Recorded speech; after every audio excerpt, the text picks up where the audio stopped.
तेलंगाना के सीएम चंद्रशेखर राव ने बैरिस्टर सदुद्दीन अवैसी साहब के समर्थन में कई बातें कहे हैं जो आपको सुनना बेहद ही जरूरी है। चलिए दोस्तों, सुनते हैं कि बैरिस्टर सदुद्दीन अवैसी साहब के समर्थन में क्या कुछ कह रहे हैं तेलंगाना के वर्तमान के सीएम चंद्रशेखर राव। मुस्लिम लीग के जो नेता थे सुलेमान सेठ जी, उनका इंतकाल के बाद असदुद्दीन ओवैसी साहब का कोशिश यह है कि he wants to project himself as the face of Indian Muslim community, और कुछ हद तक वो सफल हुए हैं।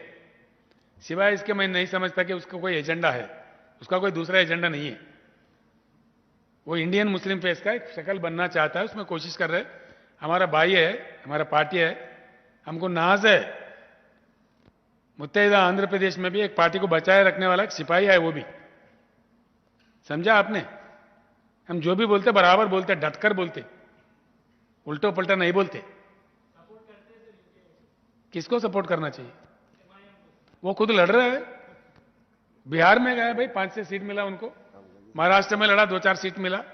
हमारा भाई अगर देश में कोई चमक रहा है तो चमकने दो, क्या गलती है इसमें? क्या नुकसान है भाई? तेलंगाना का बेटा है वो, 4 जगह अपना नाम रोशन कर रहा है तो करने दो। आपको कोई अड़चन है?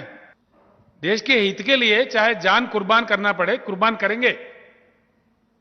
हम सिपाही है इस देश के, हम योद्धा है, कुत्तों से डरने वाले नहीं है।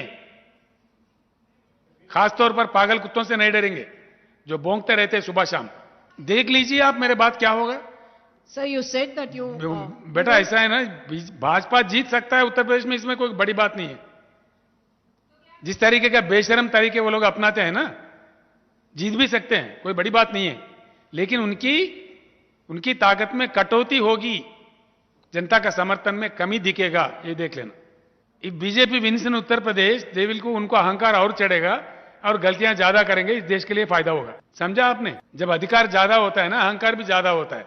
मैं आपको बतलाना चाह रहा हूं, बल्कि आज इस वर्चुअल रैली के जरिए मैं हमारे प्रदेश के, तेलंगाना प्रदेश के मुख्यमंत्री जनाब के चंद्रशेखर राव का शुक्रिया अदा करता हूं कि उन्होंने कल प्रेस कॉन्फ्रेंस के जरिए इस बात को बताया कि नहीं, असदुद्दीन ओवैसी का कोई एजेंडा नहीं है। असदुद्दीन ओवैसी का सिर्फ एक ही एजेंडा है कि वो अपने अल्पसंख्यक समाज को इंसाफ दिलाना चाहता है।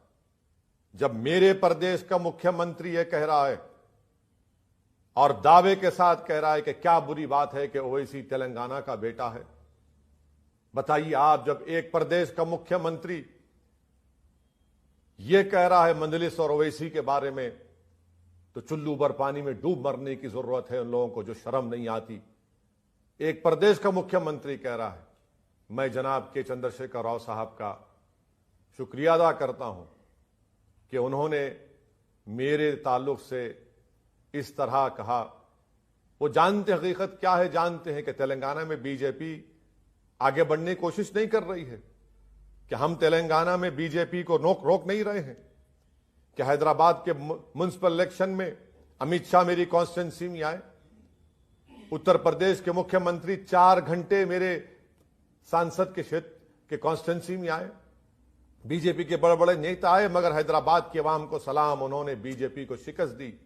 बल्कि जिस जगह पर अमित शाह आए, वहां पर उस वार्ड से, वहां पर बड़ी तादाद में हमारे हिंदू भाई थे, पिछड़े समाज के भाई थे, बंगाली समाज के लोगों ने मजलिस का साथ दिया। जहां जहां योगी आदित्यनाथ गए, वहां पर मजलिस के उम्मीदवारों को कामयाबी मिली। मेरे अजीज दोस्तों और बुजुर्गों, मैं हमारे प्रदेश के मुख्यमंत्री का शुक्रिया अदा करता हूं, और उनसे भी हम कहना चाह रहे हैं कि अगर वो ये बात कह रहे हैं कि इस मुल्क से बीजेपी को सत्ता से हटाएंगे, दोबारा 2024 में इस देश में बीजेपी की सरकार ना बने, नरेंद्र मोदी दोबारा इस देश का प्रधानमंत्री ना बने, मैं चंद्रशेखर राव साहब से कहना चाह रहा हूं कि आप असदुद्दीन ओवैसी को भी अपनी साथ समझिए, मजलिस को भी अपने साथ समझिए। हमारी भी कोशिश यही है कि दोबारा इस देश में 2024 में, बल्कि बीजेपी की सरकार 24 में भी ना बने और 2022 में भी योगी आदित्यनाथ उत्तर प्रदेश, जो देश का सबसे बड़ा प्रदेश है, उसके मुख्यमंत्री ना बने।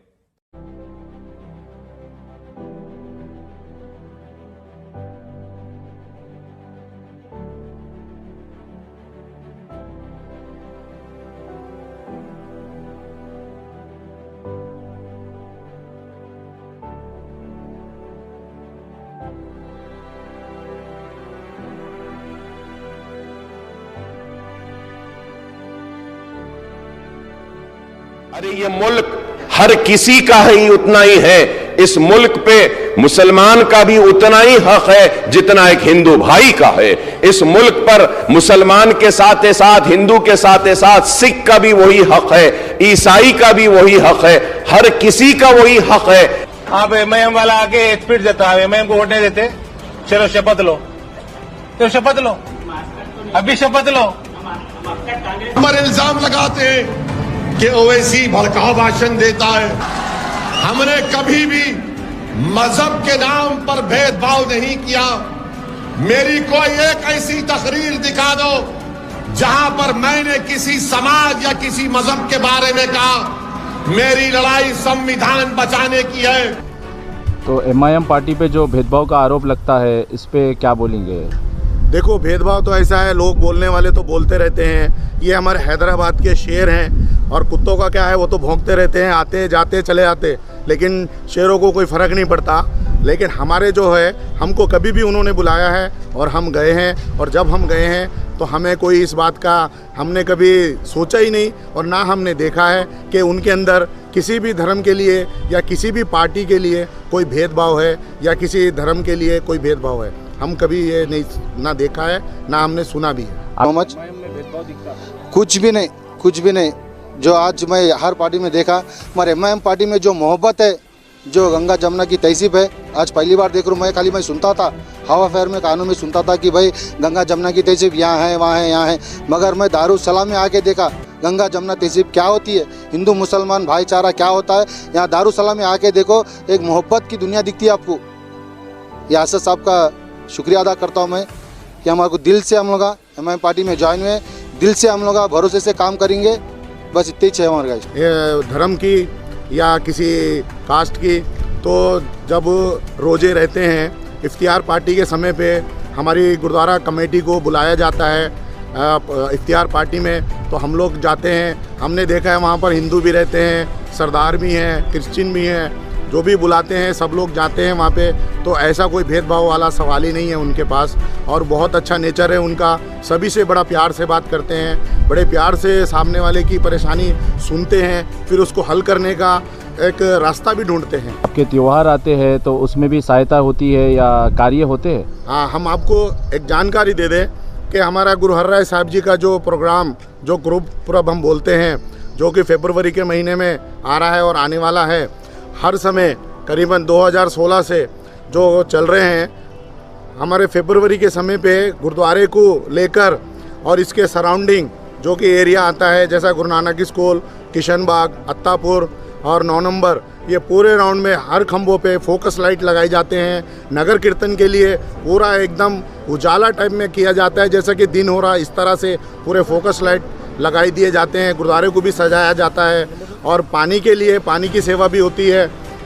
बहुत अच्छा इनकी तरफ से प्रोग्राम। एक बैरिस्टर आए थे, उनको आपने महात्मा गांधी बना दिया। एक बैरिस्टर आए, उनको आपने बाबा साहब अम्बेडकर साहब को आपने भारत रत्न बना दिया। और सुधीर ओवैसी जी, इनको भी आप पीएम बना दीजिए। बात करूं, बैरिस्टर ये भी है, लंदन से इन्होंने भी लॉ की हुई है। फायदा क्या होगा? फायदा देश को अच्छे से चलाएंगे, इनको नॉलेज है, लॉ की नॉलेज है, देश को चलाने की नॉलेज है, एमपी हैं। लॉ का व्यक्ति देश चला सकता है। तो मोदी, अगर गांधी जी लॉ के बैरिस्टर थे तो वो अगर राष्ट्रपिता महात्मा गांधी बन सकते हैं, अम्बेडकर साहब अगर लॉ के बैरिस्टर थे, लॉ करके आए थे लंदन से, वो अगर राष्ट्रपिता बन सकते हैं, तो सुधीर ओवैसी प्रधानमंत्री क्यों नहीं बन सकते? गांधी और ओवैसी का कोई कंपैरिजन है क्या? कोई कंपैरिजन नहीं है, वो अब इस दुनिया में नहीं है, ये इस दुनिया में है। महात्मा गांधी महात्मा थे, ओवैसी जी एक महात्मा क्या वो